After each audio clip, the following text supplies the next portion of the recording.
Howl of the Forgotten Mate, written by Short Story, Queen. Chapter 1. The Black Wolf Calls. The road into Wendermire coiled like a serpent through the forest, narrow and choked by tall trees that leaned inward as if eavesdropping. Mist clung low to the ground, creeping between roots and gravel, a living thing that refused to lift even as the sun tried to pierce the gray canopy overhead. Ivy Caelum sat silently in the back seat of the aging silver sedan, her fingers wrapped in the sleeve of her hoodie, face turned to the window but unfocused. Everything outside looked like it had been drained of color. Gray bark, white mist, pale green leaves just turning brittle at the edges. Autumn was arriving early, and it brought something colder than just the changing air. No one in the car spoke. Her father's hands gripped the steering wheel a little too tightly, and her mother hadn't glanced back in over an hour. Beside her, Rowan tapped his foot in the same rhythm he used when nervous, impatient, agitated, wanting something he couldn't name. The air inside the car felt thinner than the air outside, and Ivy could taste metal at the back of her throat, the same metallic taste that clung to her after the dreams. She hadn't told them. She couldn't. How would she explain it? That every night for the last 3 weeks, since the move had been finalized, she had woken from the same dream, barefoot in the woods, mist curling around her ankles, and a voice, low, gravel deep, calling her name. Not shouting, not demanding, just calling. Whispering with something like hunger and something else too, something more dangerous than desire. Recognition. Ivy, it said. Always her name, never anything else. She never saw his face, only the shape of him, a black wolf larger than any natural thing, pacing the edge of the trees. He never approached, but he never left either. Always watching, always waiting. Now the dream had spilled into waking. Her bones ached in her limbs, her skin felt too tight, and her pulse throbbed in odd places, as if her blood were trying to find a new path. She hadn't shifted in years, not since the wolf inside her had gone quiet. Too quiet, according to the doctors. They'd said some wolves were slow to emerge. She'd never really believed that. Her wolf wasn't slow, she was just sleeping. But now she stirred. As the car passed under the arched iron gate at the edge of town, the wolf inside her lifted her head. Wendermire was barely more than a cluster of buildings wrapped in fog. The town center had a chapel, an old store with boarded windows, a run-down gas station with a hand-painted sign. The rest was forest and silence. No children played. No music hummed from homes. It was the kind of place where time forgot to pass and where the wind didn't move unless something had disturbed it. Their new house sat at the edge of Alpha territory, a modest structure with weathered wood and a stone chimney that leaned slightly east, like it had tired of standing straight. Unpacking was a blur of movement without conversation. Ivy watched from the front porch as her father nodded grimly to the man who had come to deliver their pack registry. Tall, dressed in the dark leather and ash gray of Wendermire's enforcers. He said nothing to Ivy, only glanced at her once, expression unreadable, before turning back to her father with clipped efficiency. Papers exchanged hands. Questions were asked and answered, names written, blood sealed. That night Ivy stood at her window long after the lights had gone out in the rest of the house. The moon was waning, its pale shape drifting behind a veil of cloud. She didn't remember lying down, didn't remember falling asleep. But suddenly she was standing. The ground beneath her feet was soft and cold. Pine needles and loam. The trees surrounded her, taller now, darker, breathing with a sound like whispering breath. Fog curled through the trunks, not clinging but circling, drawn toward something deeper in the woods. And then she heard it, the soft crunch of paws on earth. Her body didn't move, couldn't. Even though her heart should have been hammering, though she could feel something vast moving just beyond her line of sight, her limbs remained heavy, rooted. The wind shifted. A shape emerged from the dark. The wolf was black. Not just dark, but impossible. Like light refused to touch him. He moved without sound, massive shoulders rolling with every step, eyes burning a color she had never seen, silver, not like steel, but like moonlit water before it turns to ice. He stopped a few feet away, didn't growl, didn't blink, just looked at her as if she had already belonged to him, as if the forest itself had brought her back to him. Then he spoke, not aloud, but in a voice that curled in her spine. "You came back." She opened her mouth to answer, but no sound came. "Ivy." She snapped awake, gasping. The sheets twisted around her legs like vines. Her window stood open. Mist slipped inside in long tendrils, trailing over the floorboards like smoke. Her skin was cold, damp with sweat, though the night air was sharp and dry. She sat up slowly, legs trembling as she moved to close the window. But something stopped her hand, something on the sill. A single black-haired, coarse animal. The next morning, they were summoned. The Alpha wished to meet the new arrivals. Ivy hadn't seen him before, only heard about him in the whispers her mother had tried to ignore. That he was brutal, that he'd never taken a mate, that he ruled not with loyalty, but with silence. They said he didn't smile, didn't touch, didn't speak unless necessary. And when he did, people listened. Because they knew the cost of not listening. The gathering was held in the clearing behind the chapel, where the moon rituals were performed. Ivy stood with her family at the edge of the crowd, trying not to shrink under the stares of the pack. Wendermire wolves were quieter than any she had ever known. They didn't greet each other with warmth, only brief nods and long glances. She could feel their eyes lingering on her, new, untested, an outsider. Then he stepped into the clearing, Alpha Ronan Vale.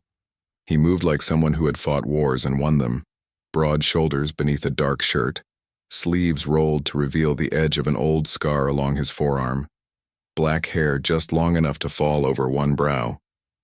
But it was his eyes that stopped her. Cold silver. The same color as the dream. He looked directly at her and did not look away. Someone said something. Her name? A formality? She wasn't sure. The world narrowed. Sound fell away. Her breath caught without her noticing. Then the Alpha spoke, "She is mine." And with those words, something ancient and terrible snapped into place. The bond. The burn of it laced through her skin, down her spine, into her bones. She didn't speak, she couldn't. She just stood in the clearing, still as stone, with the entire pack watching, and the Alpha watching more than all of them combined. And somewhere inside her, her wolf opened her eyes. Chapter 2. The Alpha's Claim. The silence after his words wasn't empty.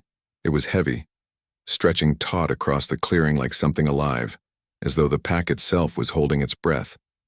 Ivy didn't understand what had just happened. Not fully, but her body did. The heat laced into her skin from within, not warm but sharp, like a wire had been threaded through her spine and pulled tight. Her legs felt cold, yet unsteady. The clearing, the crowd, her own family, they blurred into pale shapes, indistinct and unreal, as if distance had settled between her and the rest of the world. But him, he was clear. Ronan Vale stood at the center of it all, unmoving, silver eyes locked on her with an expression that wasn't surprise or even recognition. It was closer to confirmation, as though the moment had been inevitable since the first stone was laid in this town. No one challenged him. No one stepped forward. Not even Seline, who stood not far from the front, her jaw tense, golden eyes narrowed. She said nothing, but her posture shifted just enough to speak volumes.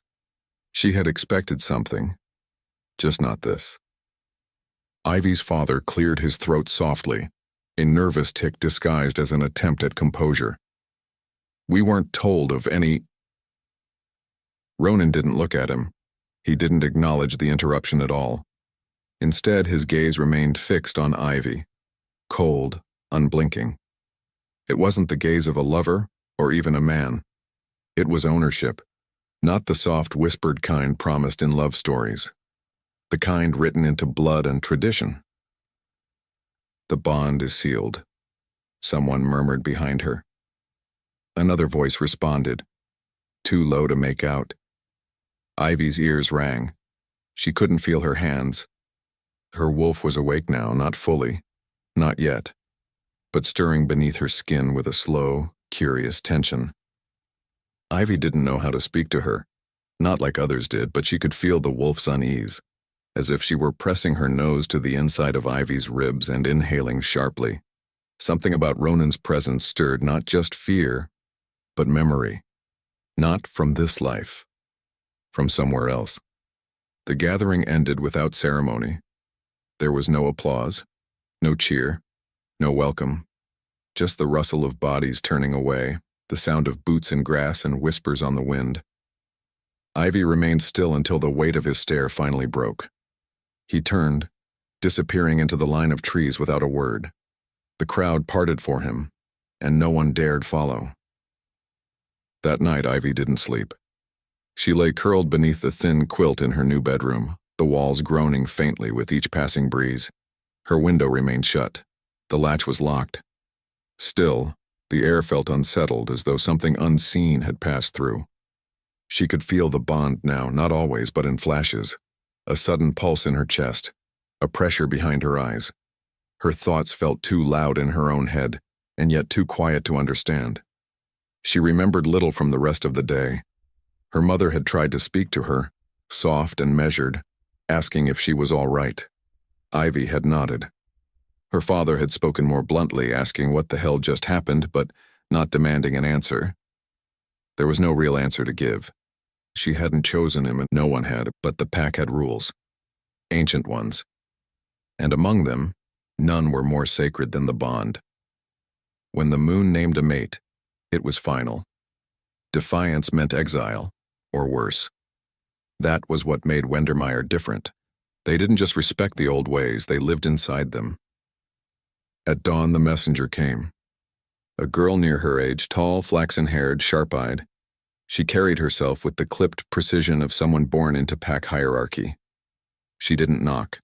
She stood at the threshold of their home and waited until Ivy appeared, summoned by instinct, or perhaps something less tangible. The girl's voice was light and clear. The Alpha requests your presence. Not a question. Not an invitation. Her mother looked ready to object, but Ivy touched her arm lightly, and the older woman swallowed her words. There was no point. The bond was in place. Ivy couldn't explain it to them, not fully, but the longer she delayed, the stronger the ache beneath her skin grew, like a thread pulling tighter, tugging her toward him. The girl led her through the woods behind the chapel. The path wasn't marked, but she walked it as though it were paved in stone. Ivy followed, silent. Each step echoed in her head like a heartbeat, not her own. Ronan's house stood apart from the rest of the town, a mansion carved from dark timber and stone, perched at the edge of a cliff that overlooked a gorge shrouded in fog. It was built like a fortress. Tall walls, narrow windows, doors thick enough to resist even claws. It didn't welcome. It watched. Inside, the air was colder, not from the temperature, but from the absence of life. No warmth from a fire, no scent of food, only the sharp tang of wood smoke and something beneath it, something wild. The messenger said nothing, only gestured toward a room at the far end of the corridor and disappeared. Ivy stepped inside.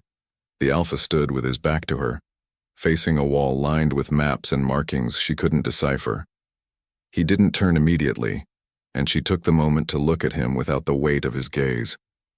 He wore no jacket, only a dark linen shirt rolled at the sleeves, exposing the lean muscle of his arms, and a jagged scar that disappeared beneath the fabric.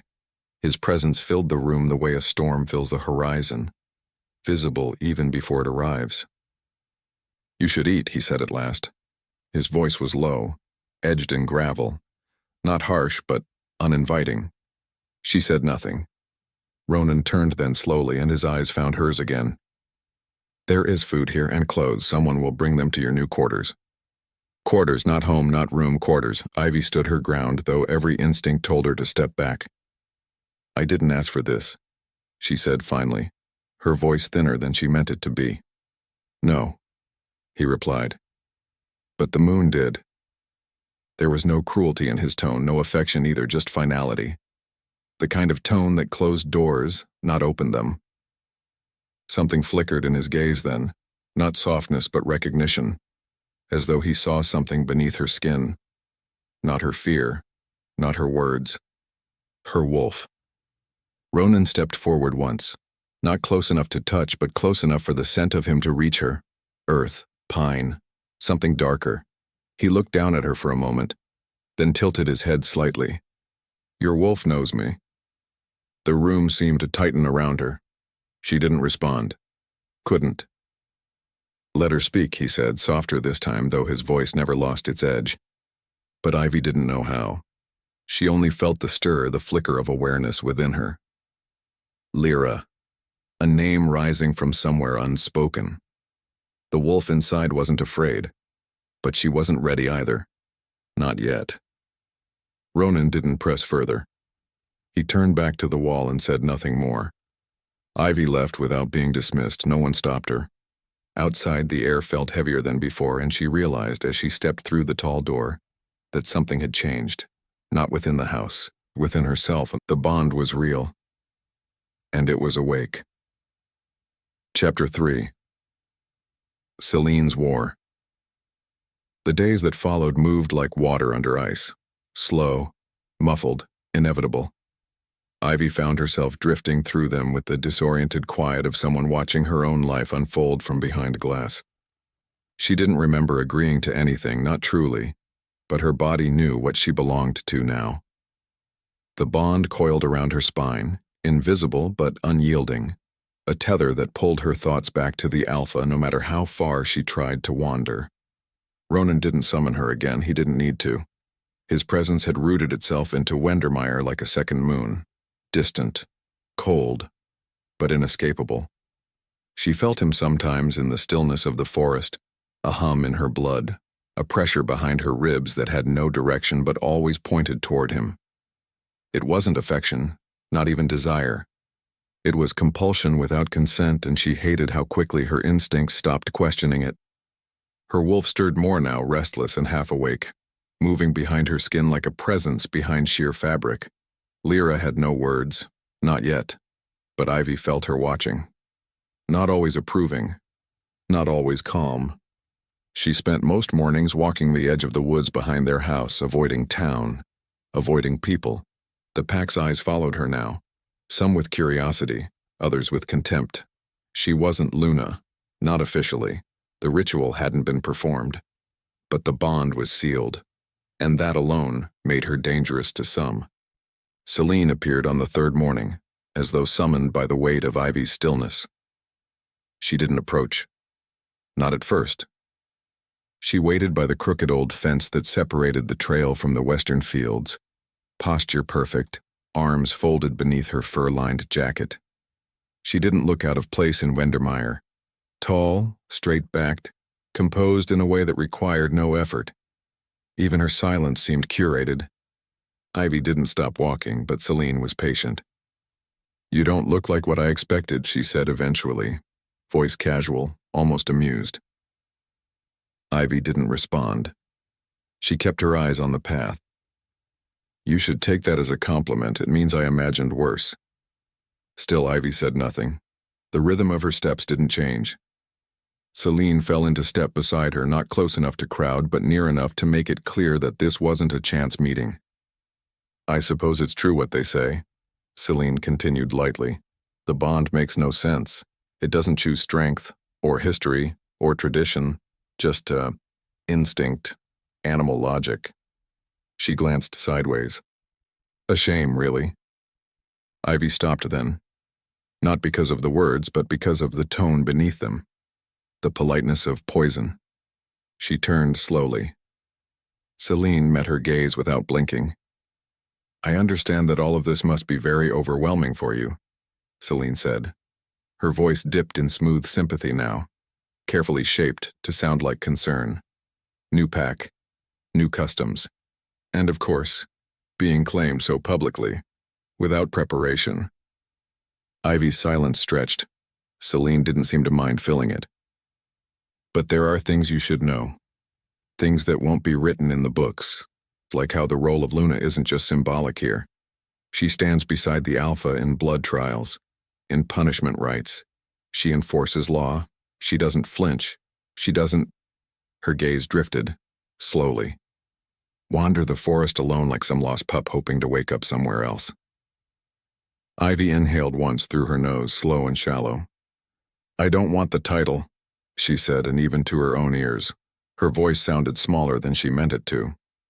Seline smiled, but it was the kind that never touched the eyes. "You already have it, whether you want it or not. That's the problem." There was a pause. Only the rustle of wind through bare branches filled the space between them. "I'm not your enemy, Ivy," Seline added after a moment, more softly now. "Not unless you make me one." She turned then, as if the conversation had concluded itself, and walked away with the poise of someone who believed she had just offered a generous warning. Ivy didn't move. The chill in the air felt sharper now, but not from the temperature. Something beneath the surface of the pack was shifting, not openly, but she could feel it, like a current beneath still water, waiting for the right moment to surge. That night, Ivy returned to the house late, fingers numb and boots damp from the mossy ground. Her mother had left a pot of tea on the stove, still warm, but she wasn't hungry. She sat on the edge of her bed, staring at her reflection in the old mirror propped against the wall. She didn't look changed, but she didn't recognize the girl staring back either. Something had followed her from the forest, not a shadow, not a sound, a feeling. Ronan. She didn't know how he could reach her without being near, but she felt him pressing at the edge of her thoughts. Not as words, as presence. Her wolf shifted in response, the way a wild thing might raise its head to scent the wind. She closed her eyes. Images slid behind her eyelids, not dreams, not memories, but fragments. Fur slick with rain. A stone altar beneath a full moon. A voice, hers but not hers, whispering something in another tongue. And Ronan, his eyes not silver, but black, standing above her in a clearing, stained red. She gasped and the image shattered. Her breath came fast and she rose, pacing without realizing it, trying to shake the memory that wasn't hers.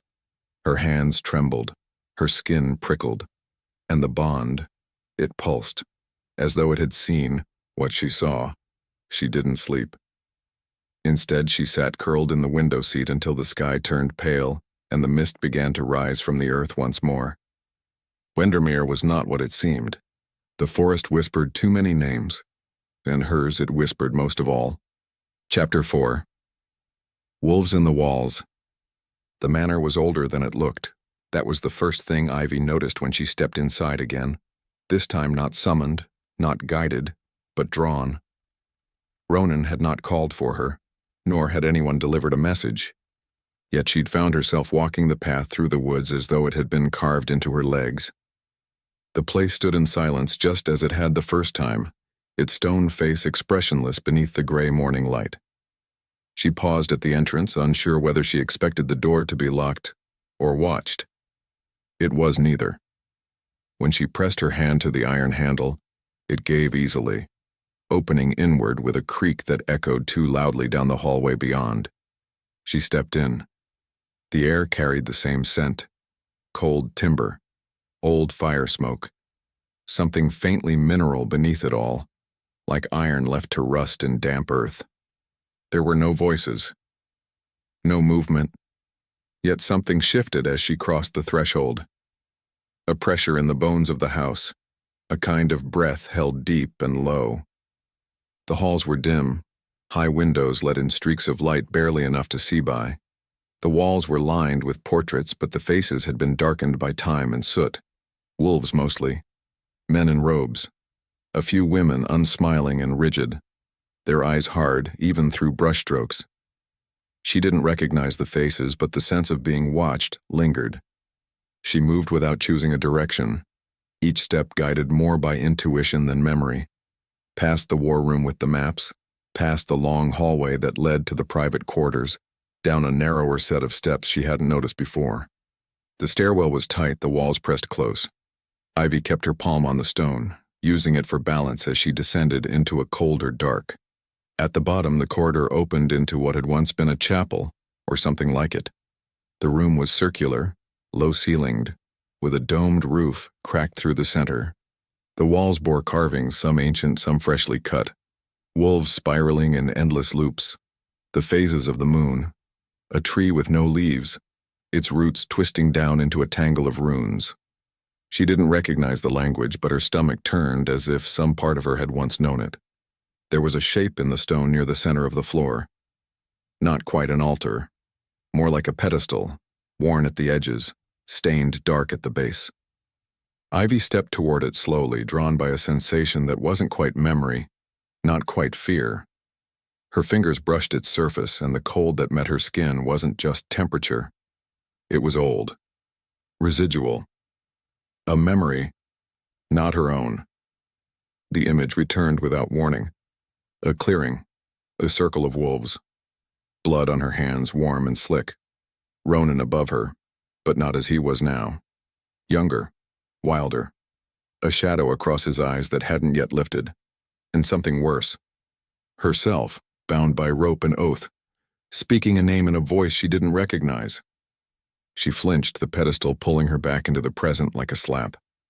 Her knees buckled slightly, and she caught herself on the edge. The vision faded, but not completely. It stayed behind her eyes like smoke, refusing to clear. Behind her, footsteps. She turned too quickly, breath caught halfway up her throat. But it wasn't Ronan. It was Elias. He stood in the archway, his frame lean and quiet, hands tucked into the sleeves of a too large sweater. He looked like he'd been waiting. Or maybe he always looked like that. "You found the vault," he said, voice barely louder than the rustle of fabric. "I didn't know I was looking," she answered, her voice flatter than she intended. Elias stepped inside, his movements careful as though the walls might crumble if disturbed. "Most don't come down here. It's not forbidden, just forgotten." "What is this place?" He paused, eyes drifting over the symbols. "Remnant," he said softly. "It used to be where the old rites were held, before Ronan changed things." "He changed things?" she asked, surprised. "In some ways," Elias replied. "Not all of them. He abolished blood trials for disputes. No more forced submission rites. But the creed remains." The creed. Ivy had heard the word whispered, always with reverence and dread. The Pax Code, their scripture, older than memory, unquestioned. Elias approached the pedestal and placed his palm flat against the surface, just as she had. His eyes fluttered closed. "They say if you listen long enough," he murmured, "you can hear the echoes." "Of what?" "Wolves that died bound to the wrong mate. The ones the moon marked by mistake." Ivy felt her stomach knot. "Does the moon make mistakes?" she asked. Elias opened his eyes and looked at her. Really looked. The way someone might look at a painting that had once hung in their childhood home, long forgotten. "I think," he said slowly, "the moon remembers things we don't, and sometimes it tries to correct them." She didn't ask what that meant. She wasn't sure she wanted to know. When she left the vault, the light outside had changed. The air was heavier. She didn't return home immediately. Instead, she walked deeper into the woods, past the boundary markers, until the trees grew so thick they muffled the sound of her own steps. It was there among the silence that she heard it again. A low howl, distant and deep, not mournful, not warning, calling, not to the pack, not to any wolf, and to her. Her breath stilled. Lyra stirred beneath her ribs, alert, but not alarmed. For the first time, the wolf inside her pressed upward, not to escape, but to listen. And Ivy stood still beneath the ancient trees, surrounded by shadows and memory, the scent of moss and pine in her lungs, and knew something was waking in her that could not be undone. There were wolves in the walls of Wendermire, but some of them lived inside her. Chapter 5. Bruises and Gifts. The moon was rising when Ivy returned to the house, though she hadn't meant to stay out so long. Her boots were caked with forest mud, her sleeves damp from brushing through ferns heavy with mist, and a fine sheen of sweat clung to her collar despite the autumn chill. She hadn't eaten, hadn't noticed hunger. Something in the vault had followed her out.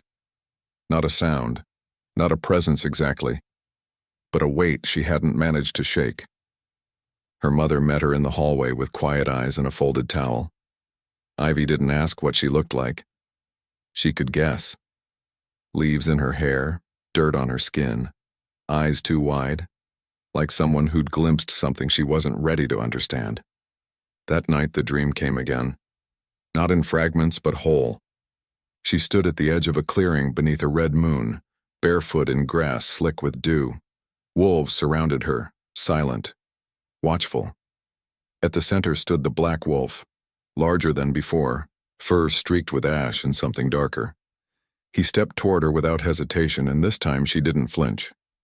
He circled her once, slow and measured, his breath loud in the stillness. Then he leaned in, pressing his forehead to hers. And when he spoke, it wasn't in a whisper. "You were mine once, you will be again." She woke with her throat dry and her hands clenched in the sheets. A faint smell lingered in the air. Pine smoke, rain-damp fur, the faintest trace of iron. She opened the window to banish it, but the scent didn't leave. Later that morning, someone knocked. Not the firm knock of pack business, a softer rhythm, almost uncertain. She opened the door to find Elias standing there with a bundle wrapped in cloth. His eyes were tired, the circles beneath them darker than usual, but his posture was careful as always. She didn't ask how he knew she'd be alone. "I was told to bring this," he said simply. The bundle was heavier than it looked. She took it from him without question, and he lingered only a moment longer before nodding once and stepping away. Inside the cloth she found two things. The first was a coat, heavy, lined with thick fur, the color of wet stone, beautifully made but worn in the seams. It wasn't new. It had belonged to someone else once. She ran her hand over the inside lining and found initials sewn in black thread near the collar. RV. The second item was smaller, a necklace, silver chain tarnished with age, with a pendant shaped like a crescent moon. It was cracked through the center, clean and deliberate, as though someone had broken it by hand. She didn't recognize it. Not truly, but her body did. The moment her fingers closed around it, her chest ached as though she'd lost something, and only just remembered it had been missing. There was no note, no message, and she wore the coat anyway. Not out of sentiment, but necessity. The temperature had dropped further that day, and the coat's weight was comforting. She pulled the pendant over her head and tucked it beneath her shirt, where it sat cold against her sternum like a second heartbeat. By midday, the whispering had begun again. Not in the woods, in the town. She felt it in the way people looked at her as she passed, eyes lingering a moment too long, conversations halting just as she neared. Ivy wasn't new to being observed. She'd felt like a curiosity since the moment they'd arrived. But this was different. There was something sharpened in the air now. Not awe, not admiration. Something closer to suspicion. She didn't need to guess where it came from. Seline had been too quiet. That evening, Ivy found herself pulled toward the chapel. She hadn't meant to go there. Her legs had simply chosen the path the same way they always did when she stopped resisting. The building was empty when she entered, its windows fogged from the inside, the air colder than the world outside. Rows of wooden pews stretched out beneath the arched ceiling, and the altar at the far end stood wrapped in shadow. She sat in the third row, hands folded in her lap, eyes fixed on the place where the moonlight spilled in fractured beams through the stained glass. Her thoughts refused to settle. She didn't hear him enter, but she felt him. The air changed the moment he crossed the threshold, dense and charged, like lightning preparing to strike. She didn't turn. She didn't need to. Ronan moved with soundless precision, his boots finding the wooden floor without a single groan beneath their weight. He didn't sit. He stood behind her, close enough for the heat of him to soak through the coat, through her skin, through her ribs. "You went to the vault," he said, not as a question. She nodded once. "You weren't followed." She shook her head. The silence that followed wasn't empty. It pressed in on her from all sides. You shouldn't go alone, he said finally. Not until your wolf is fully awake. Ivy exhaled slow and shallow. She's waking. He said nothing, but she could feel his gaze on the side of her face, reading her. When he did move, it was only to place something on the pew beside her. She glanced down. A cloth-wrapped object. Small. Square. She unwrapped it carefully. A book. Bound in dark leather, the title faded. The Moonborn Creed. She looked up at him, and for the first time his expression cracked. Not warmth, but something near it. Recognition. A thread of memory caught in the spaces between them. There's a page marked, he said, and then, without waiting for thanks or response, he left. She opened the book. The page was old, the ink faded to brown, but the passage was clear. When the moon returns what was taken, the soul remembers in silence, not in mind, not in dream, but in blood. She closed the book. The pendant at her neck throbbed once, then went still, and far beneath the floorboards of the chapel something old began to stir.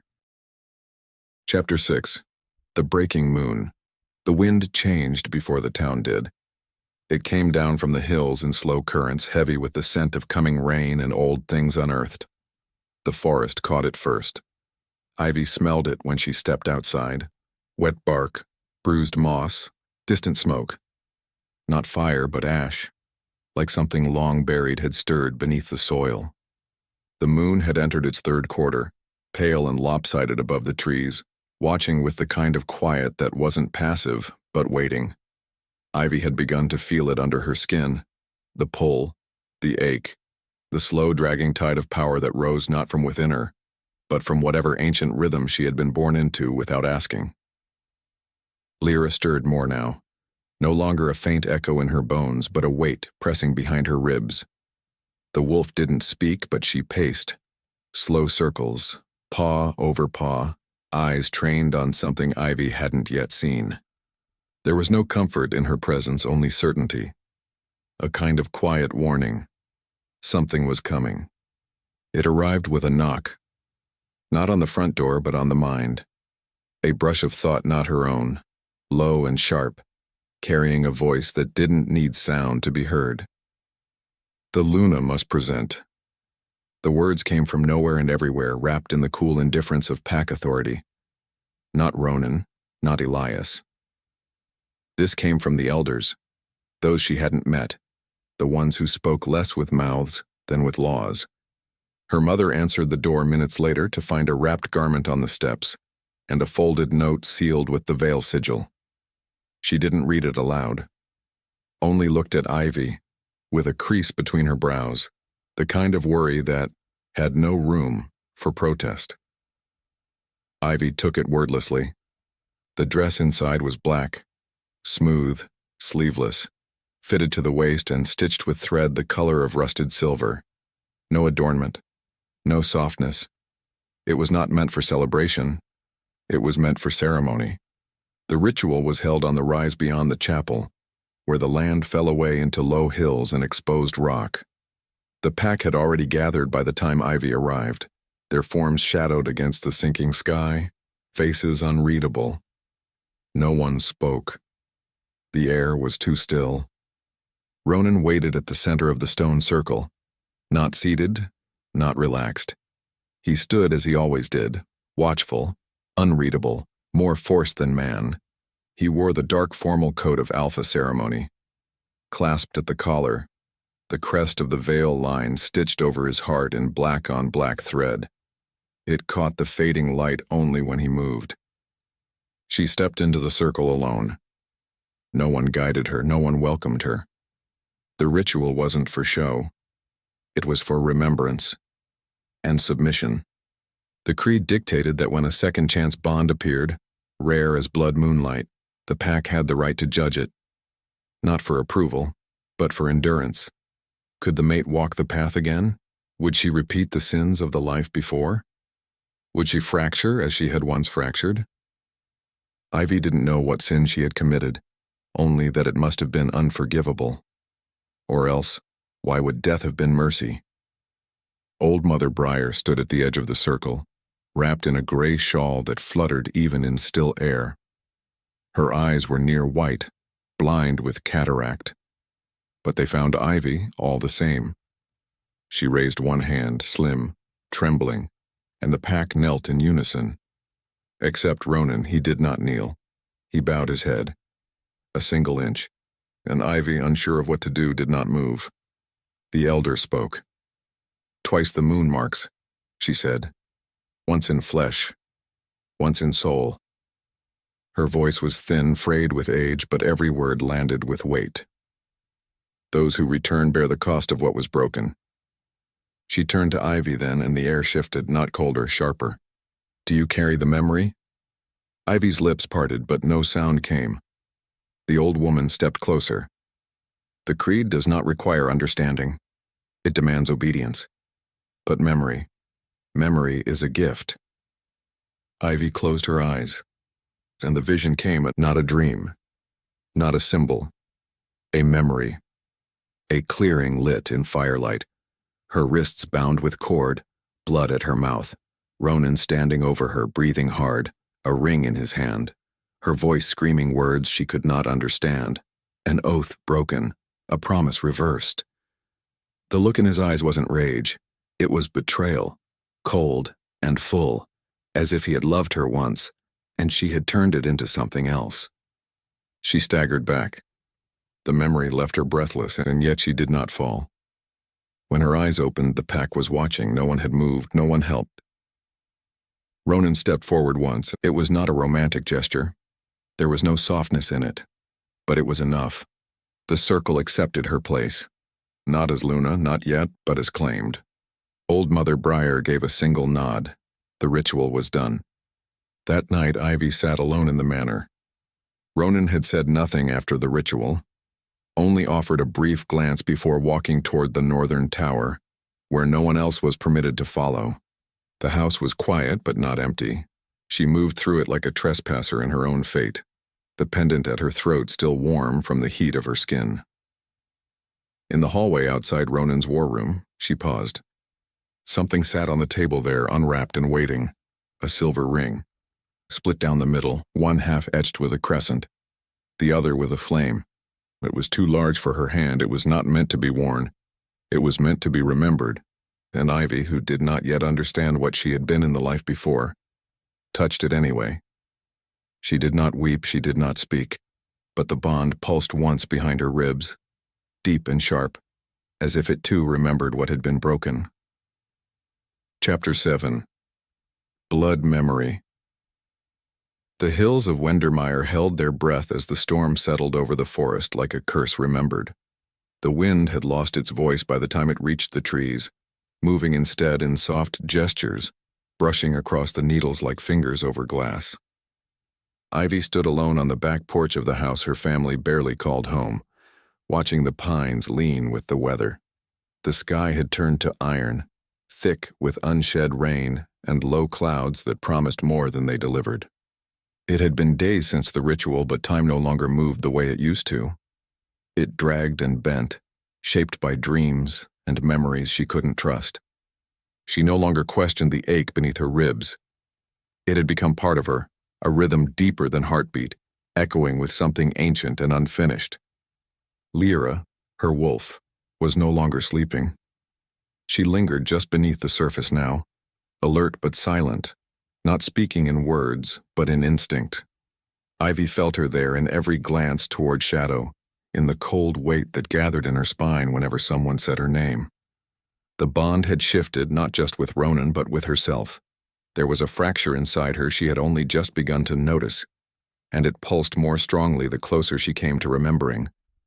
The dreams had changed too. They no longer began with the forest.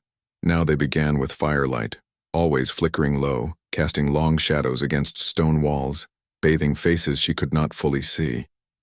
A voice echoed through those memories deeper than thought, speaking in the language of the Moonborn Creed. The words were not hers, but they lived inside her with a familiarity that struck like thunder when she woke. No name had been spoken, but she knew it had been her voice, her former self, or something beneath even that. On the fourth night something returned. It came not with sound, but with a pressure that built from the inside out.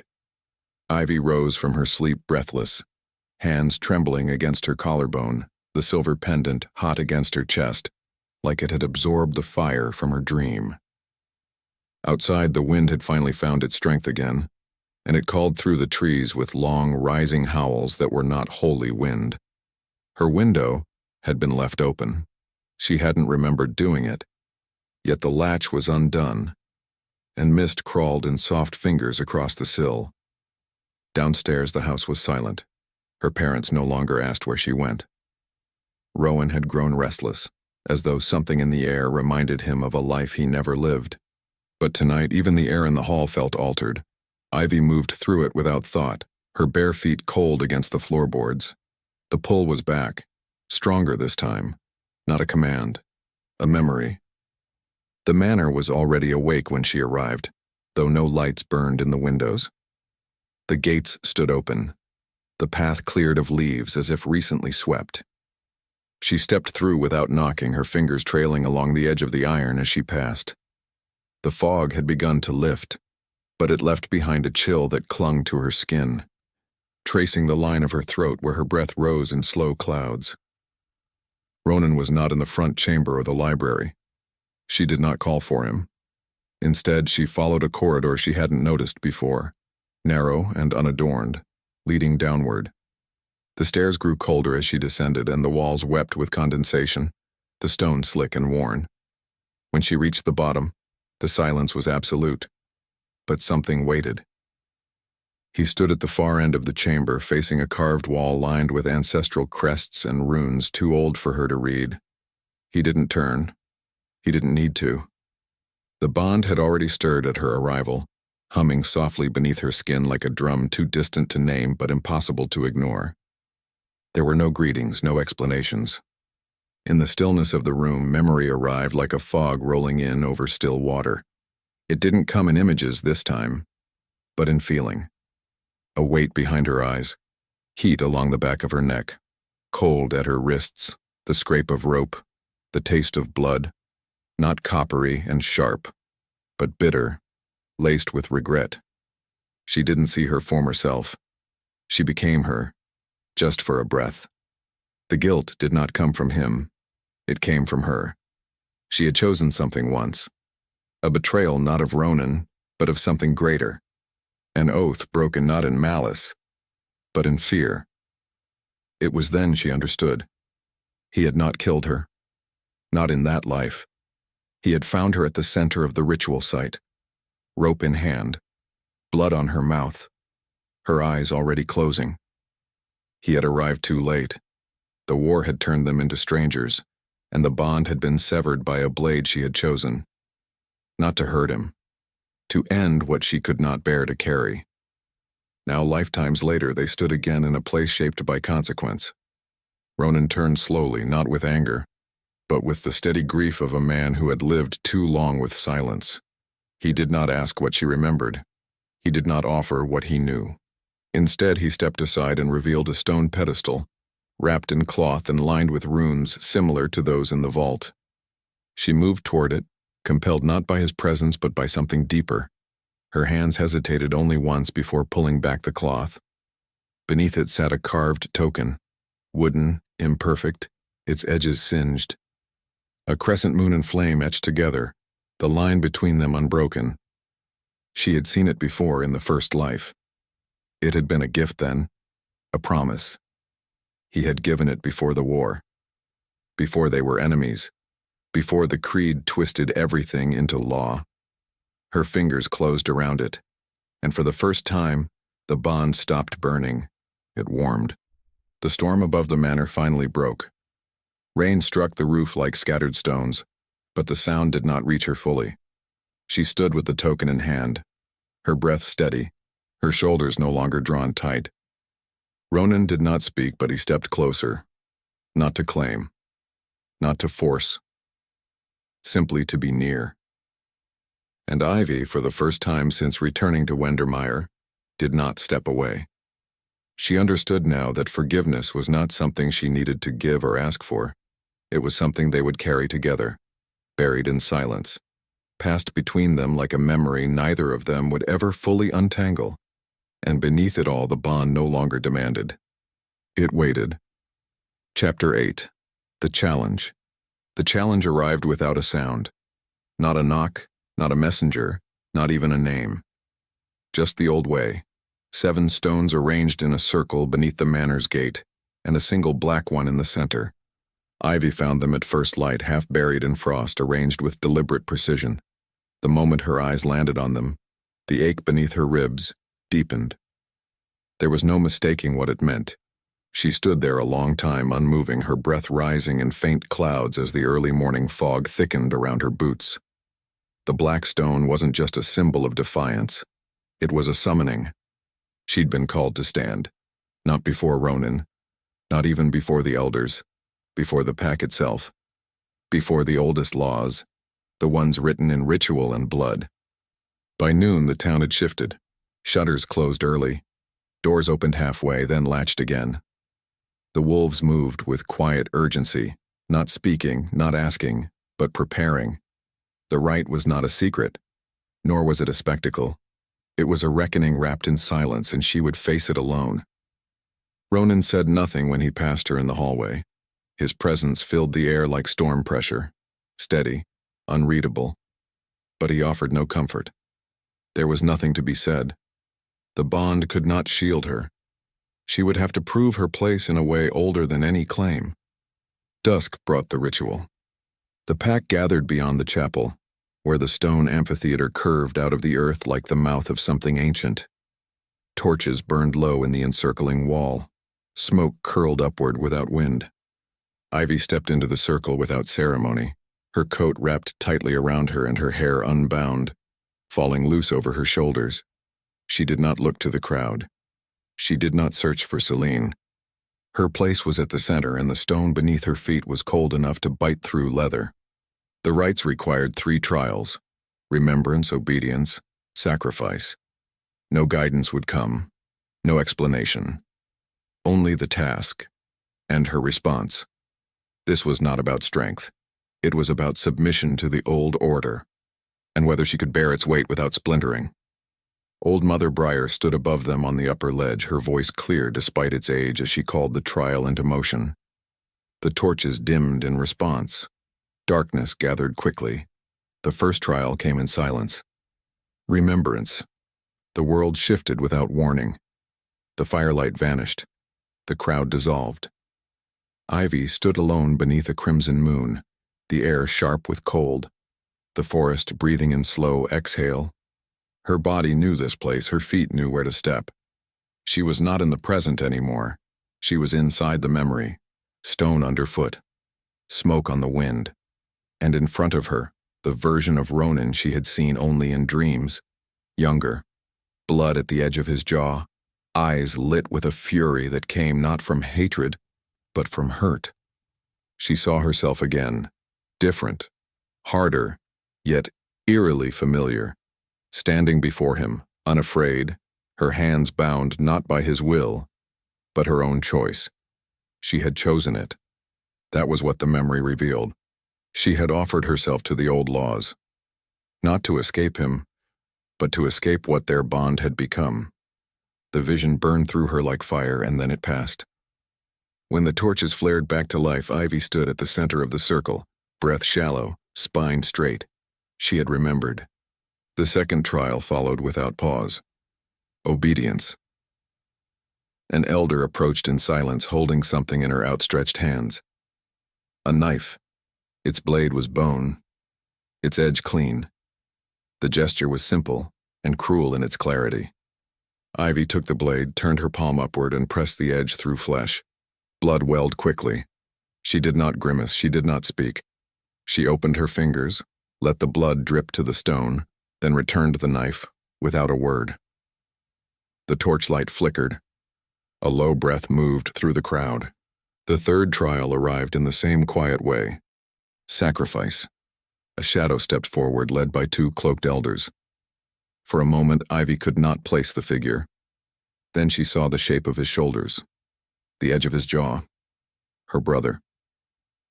Rowan stood beneath the torchlight with his hands bound, not in chains, but with a thin cord of black leather, symbolic, not restraining.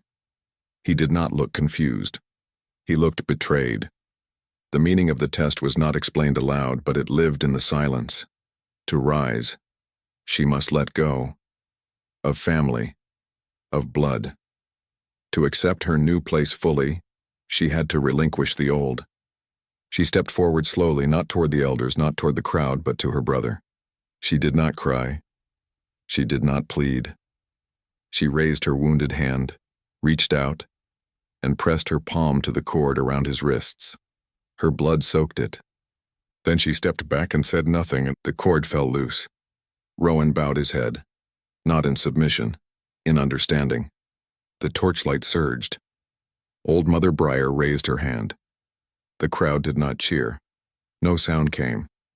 But the stillness had shifted. Ivy stood at the center of the stones, blood still warm on her hand, her heart no longer trembling. The rite was over. She had not defeated anyone, she had not conquered.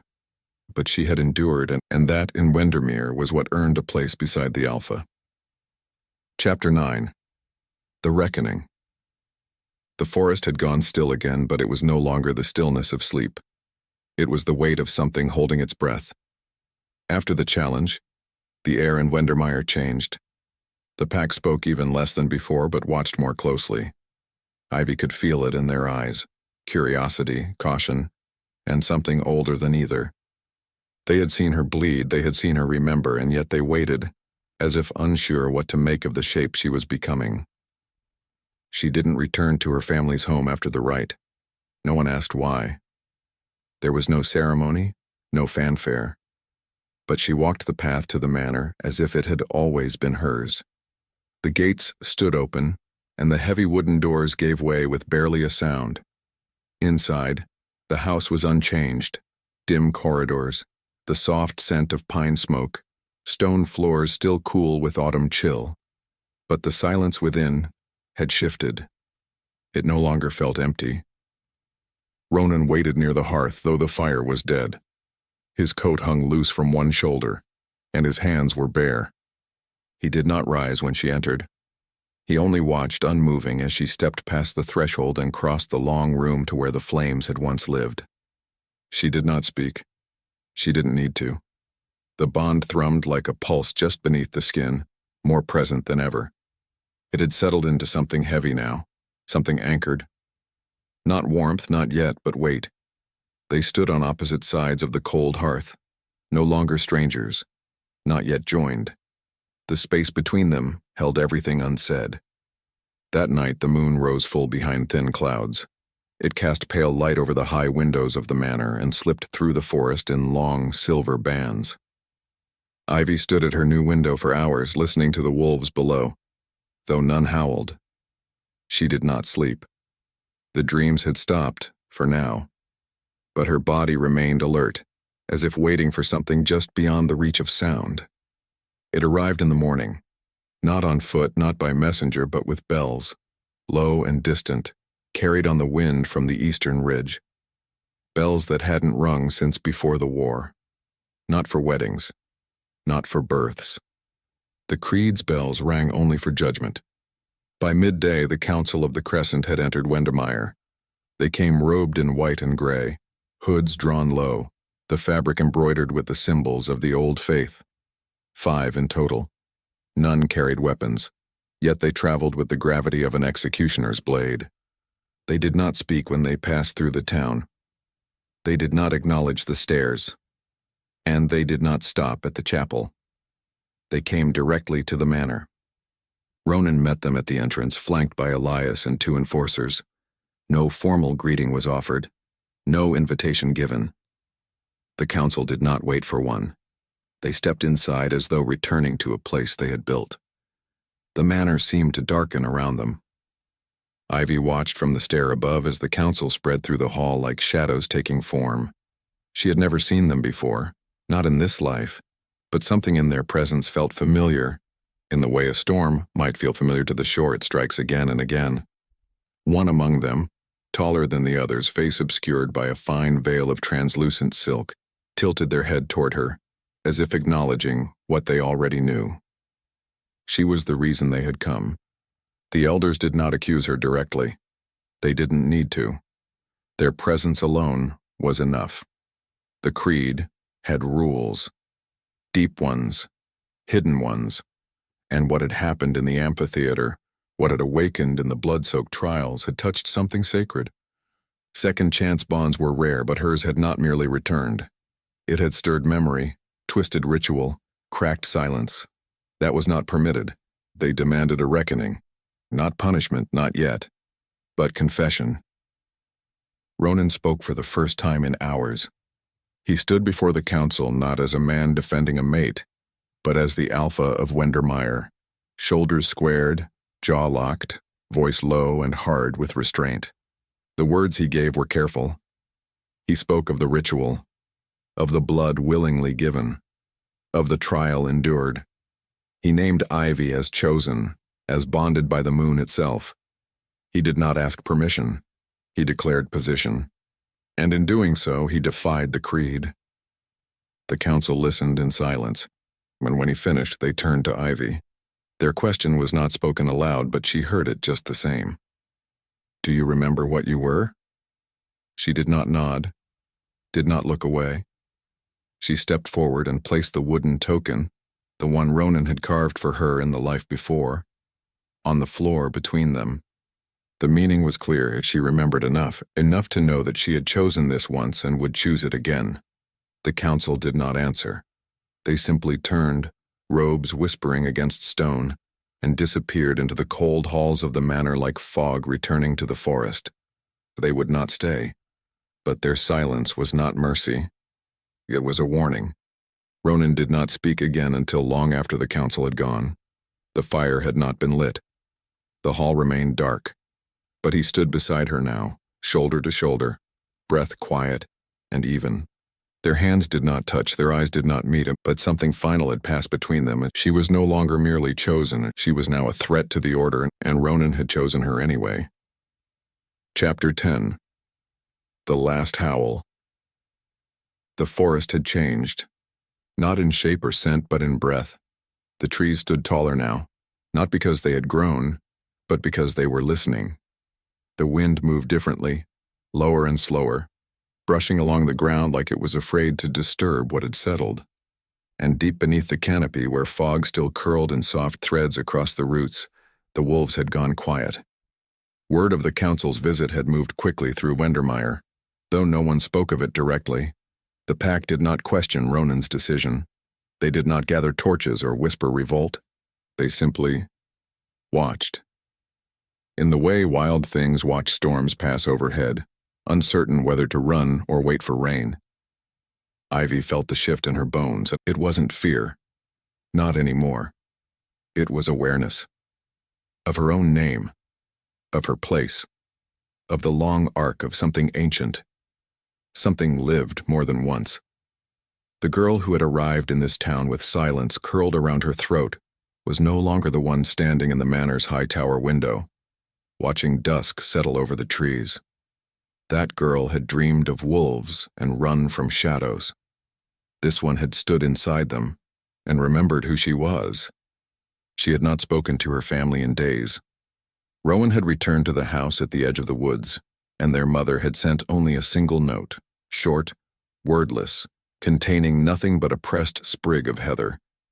It had been their childhood signal for safety. Ivy understood the message. Her place was no longer with them.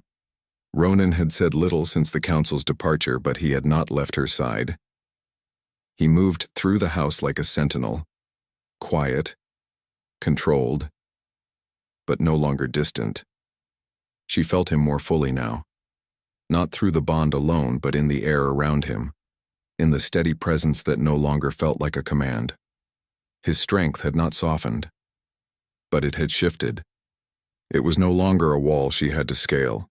It had become something else, something that stood beside her instead of above.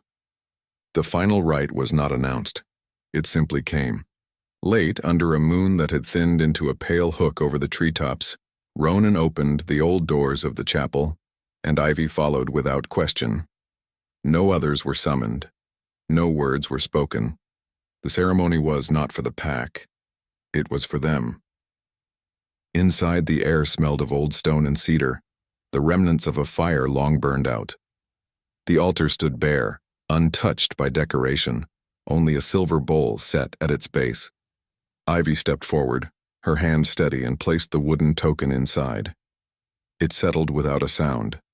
Her choice had already been made. This was only the echo of it. Ronan approached a moment later and did the same, laying down a second token, identical in shape, but marked with a different grain. Together, the halves completed the carving, the crescent and the flame. There was no priest, no elder. The moon bore witness in silence. Ivy turned toward him then, and for the first time did not flinch beneath the full weight of his gaze. His eyes, always silver, no longer held the tension of restraint. They held something steadier, a recognition that ran deeper than memory. He had loved her once. He had lost her once. And this time, he would not let go. The bond did not burn. It did not demand, it settled. When she took his hand, the air did not shift, the floor did not tremble, and no vision came. There was only the sound of her own breath, steady, and his fingers wrapping around hers with quiet finality. Later, as they stood at the cliff's edge beneath the black pines, the wind moved again. Not harsh, not cold, but with weight. Below, the valley stretched in shadow, and far off a single howl rose into the night. Long, low, carried by a voice not entirely of this world. Others followed, distant, answering. Ronan did not look away from the horizon. Ivy stood beside him, her hand still in his, and let the sound fill the silence between them. They were no longer strangers to fate, no longer victims of it either. She had been forgotten once, and now she was remembered, not because she had been chosen, but because she had chosen in return.